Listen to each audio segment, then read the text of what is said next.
I've seen many discussions and comments online, even on my own videos, expressing the hope that the Steam Machine can be a price competitive alternative to the potential next gen offerings from the likes of, say, PlayStation. Well, I have some thoughts. Let me start off by saying I think the Steam Machine can result in an amazing living room gaming experience from a device and operating system that is a lot more open than we are used to. Whenever Valve goes off on a noble pursuit of things like this, on the behalf of consumers, I'm reminded why I continuously respect the company, despite Steam being a de facto monopoly for the PC market, that in a lot of consumer theory we should be quite cautious of. So, with all that said, while the pursuit is noble, Valve aren't entirely immune to the costs associated with making a console slash PC hybrid, and that's one of the biggest factors staring them straight in the face, especially in the wake of continuous news about RAM price increases. I do, however, believe they have a few advantages and strategies that might not be apparent to everyone. No one expected the Steam Machine to be cheap when it was announced, though, with expectations being fairly realistic. But do we still think those same things with another wave of bad news? So, the main reason given for high prices when it comes to RAM is AI. It makes for a good boogeyman and is also essentially true. The nuance, however, is that RAM for your computer or console is not the same RAM used for, say, an AI data center. What has effectively happened is the three primary producers of this commodity all looked at the profitability of consumer RAM and decided they make way more money making a different type of RAM best suited for AI data centers. If your goal is to make as much money as possible in this situation, you take resources away from making the less profitable product in order to meet the very high demand of the much higher profit product. The factories have to decide which type of RAM to produce. So, an important point right out the gate, Valve has already released specs for the upcoming Steam Machine, with some semi-custom but kind of off-the-shelf AMD hardware inside. I think with this in mind, it's a fairly safe assumption that since they are announcing some of these details, Valve has their manufacturing contracts mostly fleshed out, along with a mixture of real and predicted costs. At what point were these prices and agreements locked in, or are they to be locked in? It would just be raw speculation from my side, of course.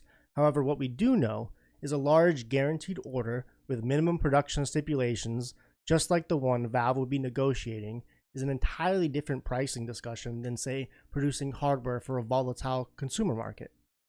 Valve is the one taking the majority of the risk here, not the manufacturers of the hardware components, at least not in the normal way.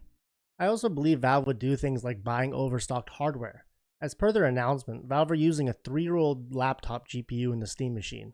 Why is that? Could it be AMD produced a lot of them for cheap at one point, expecting to take some of Intel's laptop market share? And once that plan didn't pan out, they're now looking to offload them to someone else at a great price?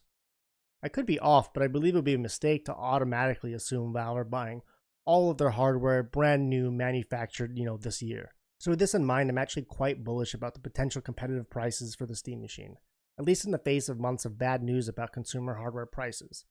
I still think we're looking at under $1,000, and if Valve have their agreements in place, which I really hope they do, their initial production of the Steam Machine might even be more appealing than building your own equivalent PC at the time of its release, and that's simply because consumer prices might continue to be bonkers.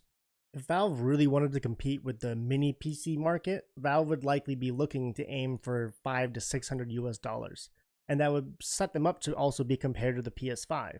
But a lot of the mini PCs at the 500 price point have no GPU worth discussing. The inclusion of a relatively capable GPU in the Steam Machine makes it a marketable gaming PC, and that will come with a premium price that I believe will be closer to the PS5 Pro at, say, $750. Now, if I speculate a little bit, and if the stars align and the Steam Machine is so popular to the point where more units need to be quickly made, subsequent manufacturing waves may cost much more than the first. There's so many variables at play though, mind you. Maybe at that point the hardware pricing landscape has totally changed, or tariffs have gotten better or worse, but I would suspect any new agreement for further manufacturing will have renegotiated prices. There are a lot of unique aspects to the Steam Machine, making it not your typical console release. Because of this, the discussion is not so much about launch titles, but the exposure and adoption of the Steam store. You could argue one of the benefits of the console is the access to the most competitive online store for gamers in the world, right from your living room. It's not crazy to consider this as a selling point. I know quite a few console gamers that get a little jealous of, those Steam backlog screenshots after a Steam sale. However, you could also argue that that very same reason is why it won't be a loss leader. If a significant portion of their market ends up being PC users who just want to access the library in the living room, they aren't creating new customers in the same way. Now, they're hoping and planning that that isn't just the case, but it is a real possibility. This is also why Valve are looking to replicate their initial Steam release by opening it up to the greater market for manufacturing. Their product serves as a precedent, especially with it being based on common Steam user hardware data. Thanks for watching, guys. If you got to the end, let me know what you think. I'm keeping the videos a little shorter, to try and get you the most relevant information as fast as possible. Throw me a like if you enjoyed that, or maybe a dislike if you prefer context on as many of the variables as possible in future videos. Let me know a comment if you do, though.